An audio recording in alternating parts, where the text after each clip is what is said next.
Hey guys, Matt Bishop here. We are at Uproar Festival 2012 here in Homedale, New Jersey, and I am on Fozzy's tour bus here with lead guitarist Rich Ward. Dude, thank you so much for joining me, It's man. my honor. Thanks for being here.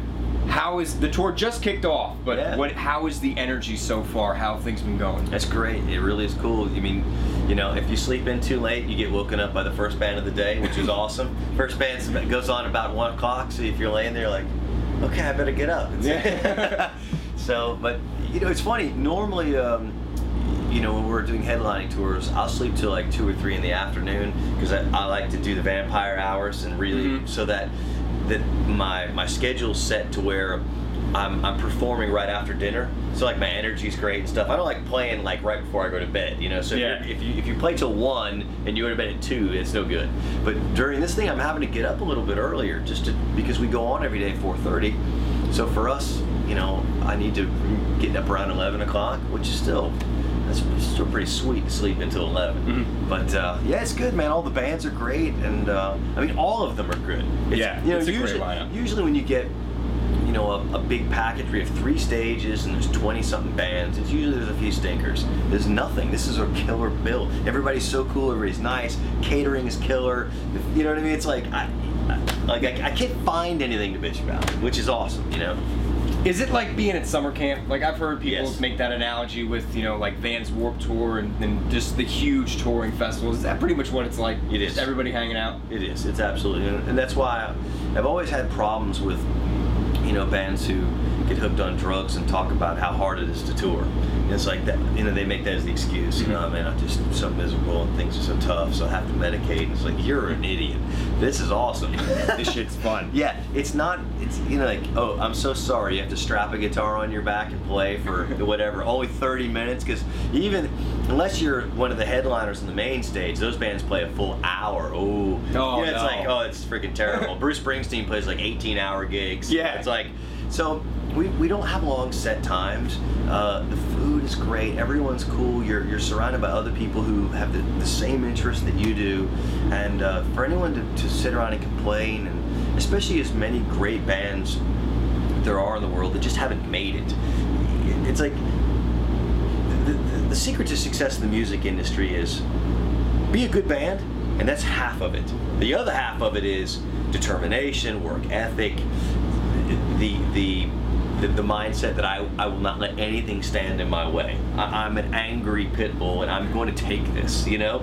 And that's what you have to do. And so at some point, it's almost disrespectful to all those killer musicians who haven't had their break, to take it for granted. And the other part of it that's bad is that people pay a lot of money to come to shows. Yeah. Our job is to go up there, and for 30 minutes on the Uproar stage is for Fozzy to make those people forget about whatever they're going through, you know, whatever relationship issues and job issues and whatever BS that's going on in their life. It's our job to give them a moment of escape, and that's really our only job. We're not there to be rock stars for ourselves. People are paying to have us give them something special, an experience, and a moment. And to take that for granted and go up there and act like it's all about us, no, can't do it. not dealing good with that. Well, you guys are out here doing just that, playing music for the people, kicking ass as you always do in Fozzy fashion, supporting the new record, Sin and Bones. It's out now. Talk to me about I mean, I know what it sounds like, but talk to me more about the feel of this record. What is there, like a central theme? Is there a message that you guys were really focusing on this time around? Lyrically, it's all over the board, which is what Chris likes to do. He's done. We've never discussed should we try a concept record. I think for Chris, he gets really attracted to song titles, and then he builds lyrics based on song titles.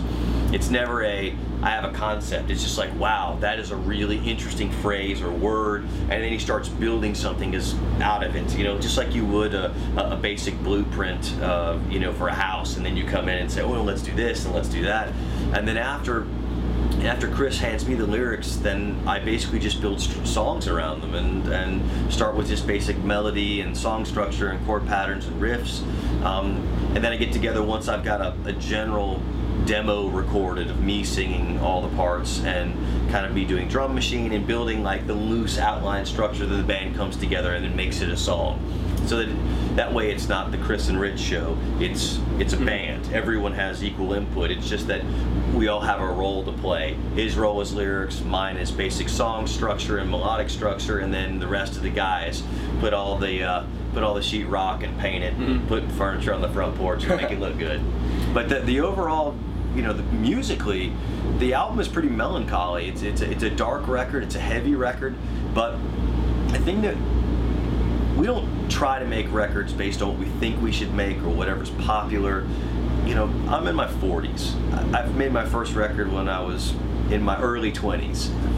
And I've been doing it long enough to know that the only way that you'll find happiness in the music industry if you just make music that you like. Because it has to be a true representation of who you guys are as a band. How many times have you gone to see a band and said, that couldn't be you, you just sound like Pantera? That couldn't be you, you sound just like Metallica.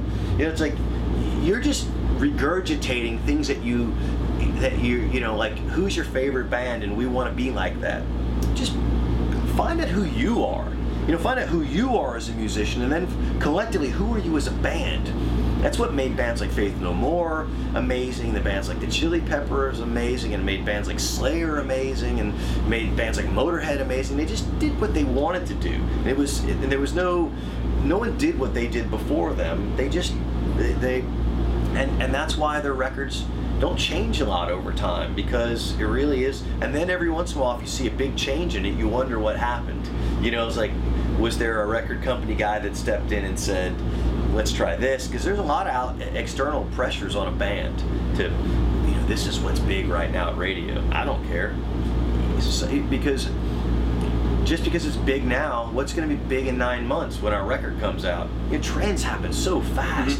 In the 80s and 90s, trends hung around for a while. Now trends are flipping quick, man, and you just have to be true to who you are. And I think this record Sin and Bones is a unique album because it's very much rooted in a late 70s AOR rock melodically. Bands like Styx and Journey and Van Halen and Boston and Kansas and Rush, Queen, those are my favorite melodic bands. Like really interesting melodic stuff, great harmonies.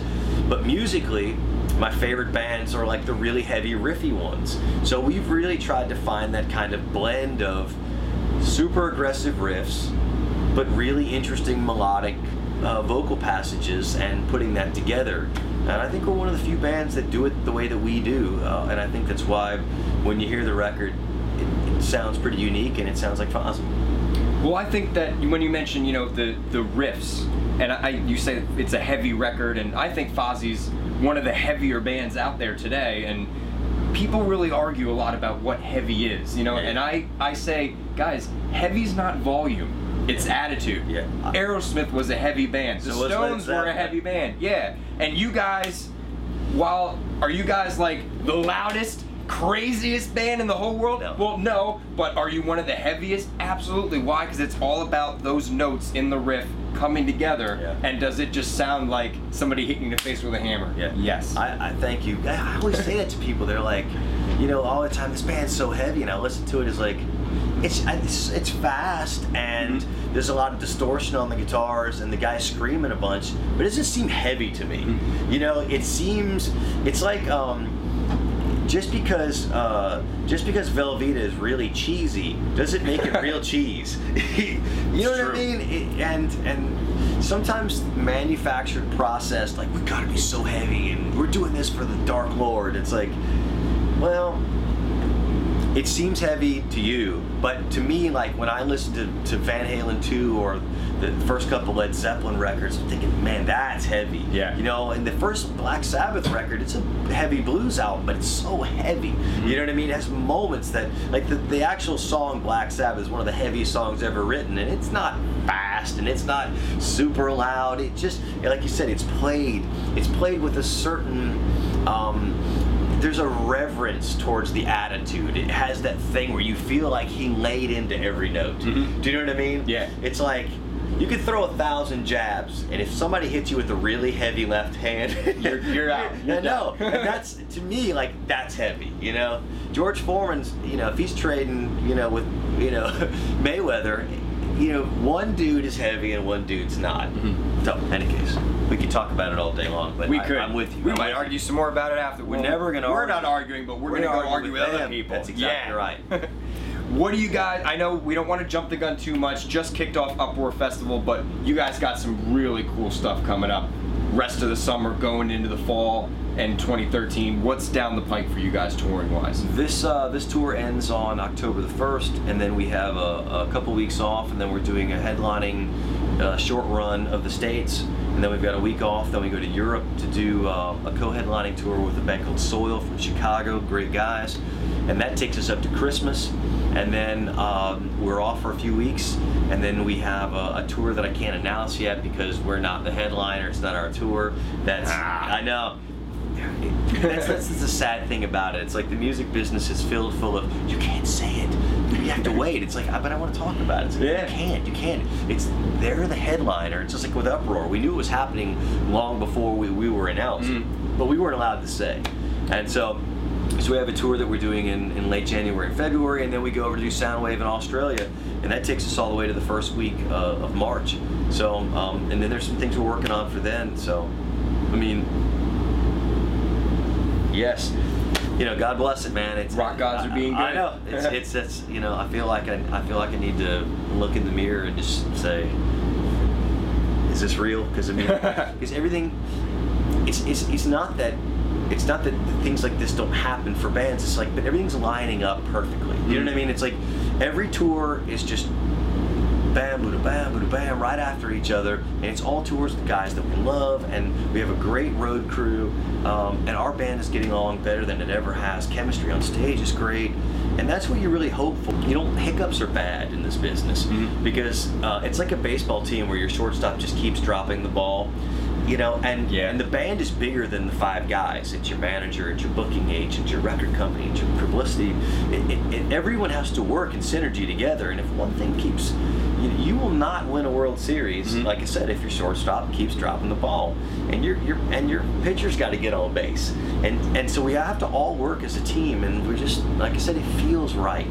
You know, it feels like if you build it, they will come, and they're lined up. You know. No more baseball analogies. It's going terribly wrong. Well, everything is lined up for you guys today. You guys are hitting the stage very soon, so I'm going to let you go get ready for that. Fozzy, ladies and gentlemen, if you want heavy, Fozzy gives you heavy. Sin and Bones is out now on Century Media Records. Uproar, get your pen and papers right now. You good? Okay. Uproar, rest of the summer. Gramercy Theater. That's true. In New York. We almost forgot about that. I'm bad. Headlining show, August 30th, Gramercy Theater in New York. If you're in the area, check it out. Awesome headlining set. European tour, and then Soundwave. God, that's just freaking epic. Thank you. And by the way, if you're watching this, the size of his arms are actually no bigger than mine. It's an optical illusion. Well, actually, where's Chris? I'm gonna. Well, dude, he's jacked up. Say that too loud. Don't. Rich, thank you so much, my man. Fozzy, everybody. Sin and Bones, go get it. Crank it up.